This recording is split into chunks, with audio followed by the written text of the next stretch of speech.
Good morning students. ये आपका English grammar में लेसन नंबर 12 है, वर्ब। कल हमने वर्ब के बारे में पढ़ा था और एक्शन वर्ब के बारे में पढ़ा था, टू बी वर्ब के बारे में पढ़ा था, टू हैव वर्ब के बारे में पढ़ा था और हेल्पिंग वर्ब के बारे में पढ़ा था। ठीक है, एक्शन वर्ब वे वर्ब होती हैं जो सब्जेक्ट के द्वारा जो काम किया जाता है उसे बताती हैं। टू बी वर्ब वे वर्ब होती हैं जिसमें सब्जेक्ट क्या है, क्या था और क्या होगा इसके बारे में बताया जाता है। ठीक है, और टू हैव वर्ब वे वर्ब होती हैं जिसमें सब्जेक्ट के प्रोफेशन के बारे में, यानी कि वो क्या काम करता है, क्या काम करता था या फिर क्या काम करता होगा, इन सब के बारे में बताया जाता है। ठीक है, हेल्पिंग वर्ब जो होती हैं वो हेल्प करने के लिए यूज़ की जाती हैं, जिसमें जो वर्ब होता है, वर्ब जो होती है वो सब्जेक्ट सेंटेंस की मीनिंग के बारे में बताती हैं, मीनिंग का दर्शाती हैं कि जो भी काम किया गया है, जो भी हो रहा है उसमें काम, वो पास्ट टेंस में हुआ है, प्रेजेंट टेंस में हुआ है या फिर फ्यूचर टेंस में हुआ है। ठीक है, तो आज हम मेन वर्ब के बारे में पढ़ेंगे।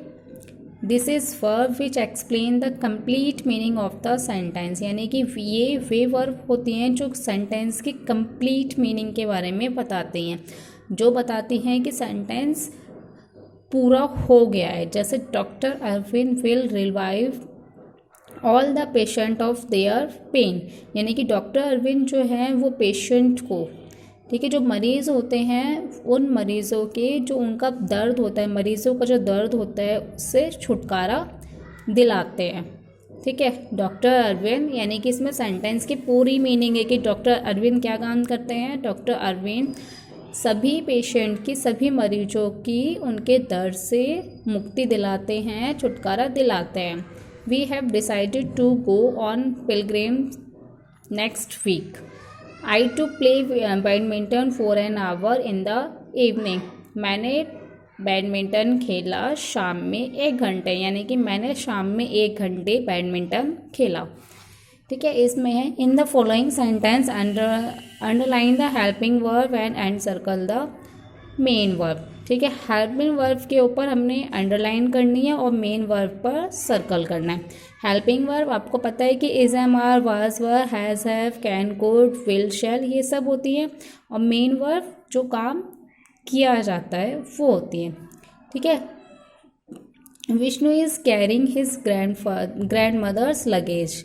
विष्णु ने अपनी ग्रैंड मदर के लगेज को उठाया, तो इस जो है वो हमारी हेल्पिंग वर्ब है। और केयरिंग क्या है, कैरिंग, ये है हमारी main verb. Urvashi has learn her lesson. Has helping verb है और लर्न मेन वर्ब है। I can listen to you very clearly. Can helping verb है और लिसन मेन वर्ब है। People are working hard to become successful. Are helping verb है और working hard main verb है। ठीक है, जो is, am, are, was, verb, can, could, ये सब होते हैं वो हमारी हेल्पिंग वर्ब होती है, और जो काम किया जाता है वो होता है हमारी मेन वर्ब। उसके बाद है हमारा विजिबल वर्ब जो हमें दिखाई देती है। This is the verb that show the action which can be seen, यानी कि ये वर्ब ऐसी वर्ब होती हैं जो काम किया जाता है वो हमें दिखाती हैं, हमें दिखाई देता है। जैसे the old man is cutting the tree. Old man ने ट्री को कट किया।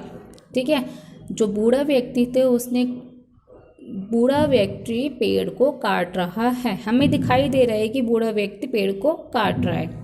The farmer is showing the seeds in his field. जो फार्मर है, किसान है, वो अपने खेतों में बीजों को बो रहा है। ठीक है, हमें दिखाई दे रहा है कि वो काम कर रहा है। उसके बाद आपका इनविजिबल वर्ब, यानी कि ऐसी verb that is verb that show the action that is not visible to the eyes. This kind of action take place in the mind only, यानी कि ये ऐसी वर्ब होती है जो हमें अपनी आंखों से दिखाई नहीं देती है, लेकिन हम अपने माइंड में, हम अपने दिमाग में उसके बारे में सोच लेते हैं कि हाँ शायद से वो काम हुआ होगा, लेकिन हमें आंखों से दिखाई नहीं देता है। जैसे विजिबल वर्ब में हमें दिखाई दे रहा था कि जो बूढ़ा व्यक्ति वो पेड़ को काट रहा है, जो फार्मर है, किसान है, वो खेतों में बीज बो रहा है, ये हमें दिखाई दे रहा था। लेकिन इसमें क्या होता है कि हमें आंखों से दिखाई नहीं देता है, लेकिन हम अपने माइंड में सोच लेते हैं कि हाँ वो काम हुआ होगा। जैसे I thought for some time and left for the work, मैंने कुछ समय के लिए सोचा फिर अपने काम के लिए चल पड़ा। ठीक है, वो बैठ के सोच रहा था तो हमें दिखाई नहीं दे रहा था, लेकिन ऐसा काम हो रहा था। They realized their mistake very late, उन्हें अपनी मिस्टेक, अपनी गलती बहुत लेट रियलाइज़ हुई, महसूस हुई। ठीक है, महसूस होना हमें दिखाई नहीं देगा, लेकिन हमने सोचा है, हमने हमारे माइंड में आया है वो चीज़ है। I have understood the concept now, मैंने जो कंसेप्ट था, जो भी कंसेप्ट था वो मैंने अच्छे से समझ लिया है। ठीक है, हमें दिखाई नहीं दे रहा है, लेकिन हमने माइंड में महसूस कर लिया है। ठीक है, तो इसमें बताना है विजिबल वर्ब पे आपको अंडरलाइन करनी है और इनविजिबल वर्ब पे सर्कल करना है, यानी कि सर्कल लगाना है। वो आप खुद से देखना है कि इसमें विजिबल वर्ब क्या है और इनविजिबल वर्ब क्या है। उसके बाद है फॉर्म्स ऑफ वर्ब, वर्ब्स की कौन सी फॉर्म्स होती हैं वो बताना है। प्रेजेंट टेंस, ठीक है, वर्ब्स की प्रेजेंट फॉर्म होती है, पास्ट फॉर्म होती है, पास्ट पार्टिसिपल होती है, यानी कि प्रेजेंट होती है, पास्ट होती है और पास्ट पार्टिसिपल होती है। फर्स्ट फॉर्म, सेकंड फॉर्म और थर्ड फॉर्म। टॉक की फर्स्ट फॉर्म तो टॉक ही रहेगी, सेकंड फॉर्म टॉक्ड हो जाएगी और थर्ड फॉर्म भी टॉक्ड हो जाएगी। ठीक है, प्रेजेंट टेंस को हम फर्स्ट फॉर्म कहते हैं, पास्ट टेंस को सेकंड फॉर्म कहते हैं और पास्ट पार्टिसिपल को थर्ड फॉर्म कहते हैं। ठीक है, जैसे सिंग की सैंग और संग, कम की सेकेंड फॉर्म केम, थर्ड फॉर्म कम। कट की तीनों फॉर्म सेम होती है। डू की फर्स्ट फॉर्म डू है, सेकेंड फॉर्म डिड है और थर्ड फॉर्म डन।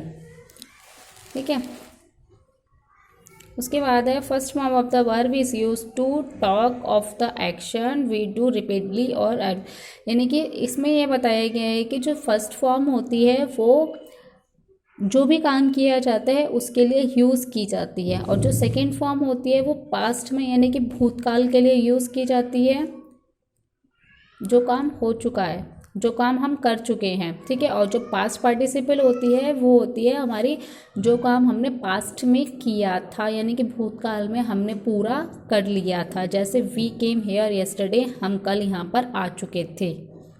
ठीक है, जो भी काम था वो हम पहले ही कर चुके थे।